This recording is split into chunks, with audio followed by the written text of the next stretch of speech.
હાલો દર્શક મિત્રો, મારું નામ છે સુનિલ પરમાર। તો આજે અમારા ઉપલેટાણામાં વરસાદ હારામારો ચડાવ્યો છે। આ તમે જોઈ લો, આ બાબલા ચોક છે અને અમારા હાર્દિકભાઈ છે, તમને બતાવી દઉં, એ આમ વિયાઈ ગયા અને વરસાદ છે ને ભૂકા કાઢવાનો છે આજે ઉપલેટામાં બાબલા ચોકની અંદરમાં થવાનો છે વરસાદ। જોઈ લો તમે આ બાબલા ચોક અને અમારા આ હું ખારેક વેચું છું। આ ખારેક તમે જોઈ લ્યો અને આ ભાઈ જો આ ખારેક એક નંબર છે અને આજે ખારેક વેચવા નહીં દે, આવવાનો છે।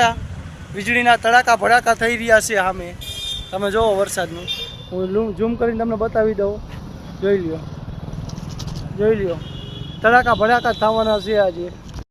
તો દર્શક મિત્રો, આજે વાગવામાં 3 વાગ્યા છે તો લાગે તમને કે સાંજ પડી ગઈ છે। ના, તો અત્યારે વરસાદની લીધે એટલો જોવો તમે, તો તમને એવું લાગે કે સાંજ પડી ગઈ છે। ના ભાઈ, અત્યારે વરસાદની લીધે તડાકા ભડાકા થવાના છે ને અને 5 વાગ્યાની અંદરમાં વરસાદ આવી જવાનો છે।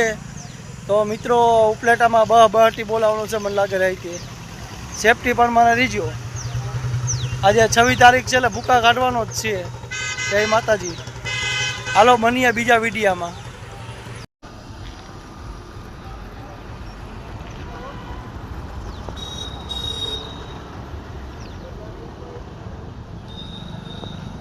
કેરીમાં ભૂકા કાઢવાના છે, કેરીના ખોખાઈ પલ્લી જવાના છે, જોઈ લ્યો। તો દર્શક મિત્રો, હું તમને કહી રહ્યો હતો કે વરસાદ આવી ગયો છે, તો ઉપલેટામાં વરસાદ પડી રહ્યો, તમે જોઈ લ્યો।